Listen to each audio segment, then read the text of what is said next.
All right. So thank you so much for giving us your time, Tracy. I know it's like 8 p.m. past 8 p.m. in Laos.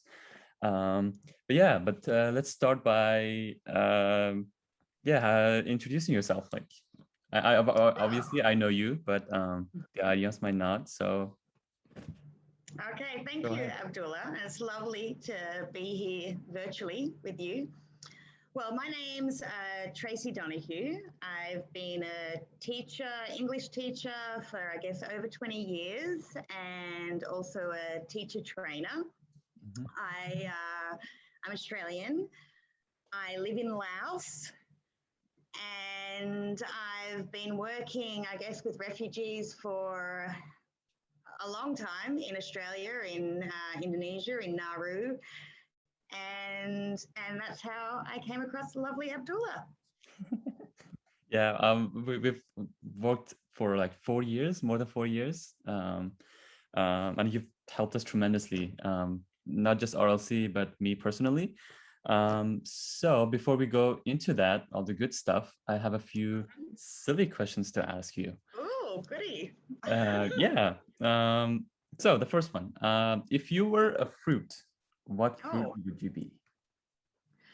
oh gosh, if I was a fruit, what fruit would I be? Well, I automatically think of my favorite fruit, which is mangosteen, Mhm. because it's kind of, doesn't look like much on the outside. It's kind of, brown, mottled skin and, oh, what's that? But then you open it inside and it's like a pearl, I guess, all these beautiful white little quarters that are sweet. So yes, I guess, can I Yeah. say that I'm sweeter on the inside than I am on the out? Yes. Yes, you are. You are a pearl. So question number two.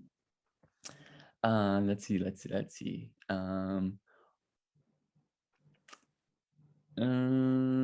nice, What's the Abdullah. I'll try. What's the best piece of advice you've ever been given?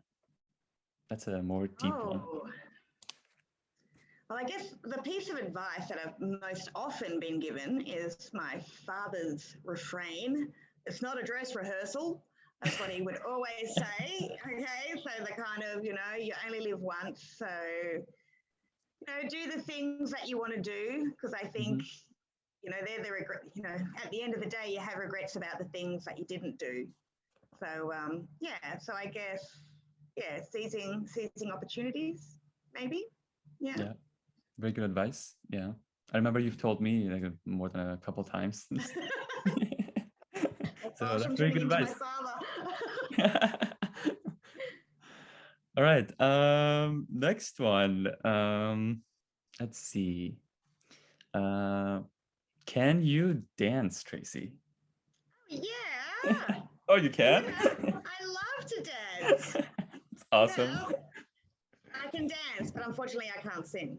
But I do also love to sing. But yeah, I do. I It's love to very, dance. I am, unlike me, I hate dancing. I hate singing. Just gotta feel the beat. Feel the beat, Abdullah. Seize the Can't moment. control it. Can't control it.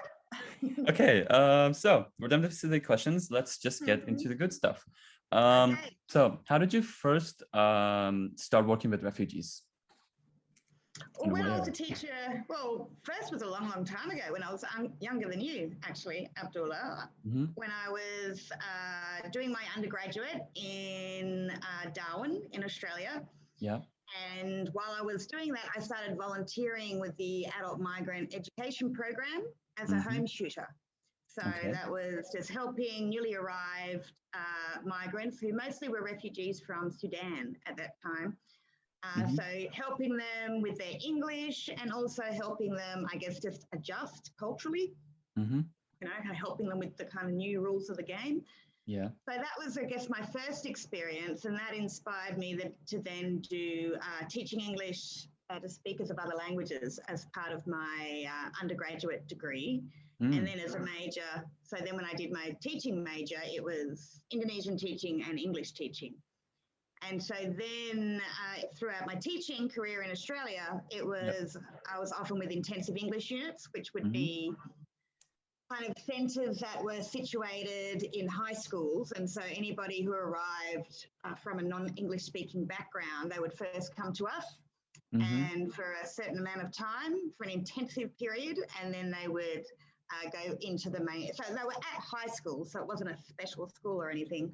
But then they would go over to the high school, and then we'd still help them, you know, as they transitioned into the high school, help them with their high school subjects once they had left the intensive program.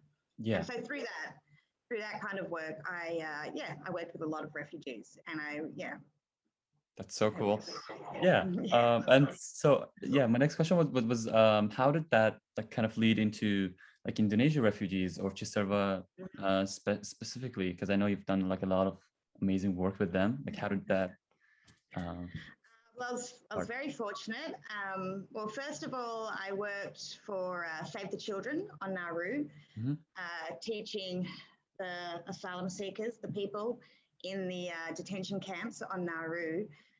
And I worked with lots of amazing people and with lots of amazing students. And so I did that for 2 years. And then after that, a couple of my colleagues at Save the Children, they established an NGO called Same Skies. And that, as you know, Abdullah, but maybe not everybody knows. So Same Skies was an organisation kind of based on, refugee-led and based on community consultation. So they'd go into communities. Well, Cisarua was the first community. Yeah. And, that was 2014 when they first went in. Yes, 2014. Yeah. And so I had lots of meetings with the community to see what it was that, they needed and what they wanted to do themselves. And that Same Skies would help them do that. And that's the Same Skies model. Then after a certain period of support, then Same Skies kind of moves away and the organisations are self-sustaining, which is the case with Refugee Learning Centre, where I met you, Abdullah. And also there's a few others, Refugee Learning Nest and in Cisarua. So that's what took me to Cisarua through Brad and Julia, who I'd worked with in Nauru. Yeah, and I heard about what they were doing and I wanted to be a part of it. Yeah. You were a huge part of it. So yeah, my last question, we have 3 minutes to go. GED, like a big project. How did that happen? Talk about GED. Oh my gosh.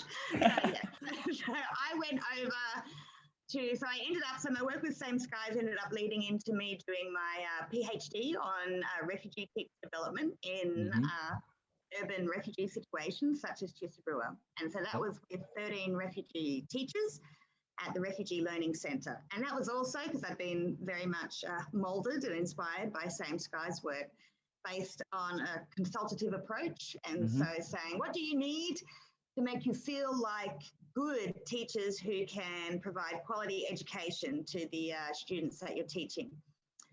Because most of the refugee teachers, they don't have qualifications. A lot of them, don't have their own, haven't finished their own schooling.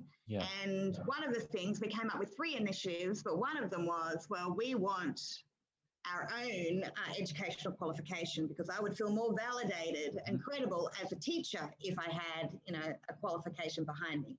Yes. And so that then led me to investigate, well, what avenues, because previously we thought there were none, what avenues were there to formal education credentials in Indonesia? And the answer was GED. So now I think there's over 100 people in Indonesia who have their GED diplomas. Ooh. And that still other centres have taken it on. And so previously where there was no kind of formal education to aspire to, there is now. So it's not for everybody, but for some it's really life-changing. Yeah, it really is. And I was one of those, I guess the only person who was lazy not to do it. I kind of regret it. One of my first students, who also happened to be a principal at the time, so was a little bit busy kind of helping his whole community rather than focusing on his own study. Yes. Yeah, but stay in school. Don't be lazy like me. Focus on your GED. If you're watching this, do your GED. I think everyone now regrets saying, "Oh, we want to get a formal education credential," because now I'm constantly on their cases. Have you been studying? Yeah. All right. Well, thank you so much, Tracey, for your time. It was lovely to talk to you pleasure. and get to know you a little bit. I know 10 minutes is not enough, but yeah, hopefully in the future we can give you more time to really go deeper into your story and the amazing things that you have done for refugees, specifically the Chisarwa refugees. Oh, thank you, Abdullah. It's been a pleasure, and thanks so much for giving me your time today. Bye. Bye.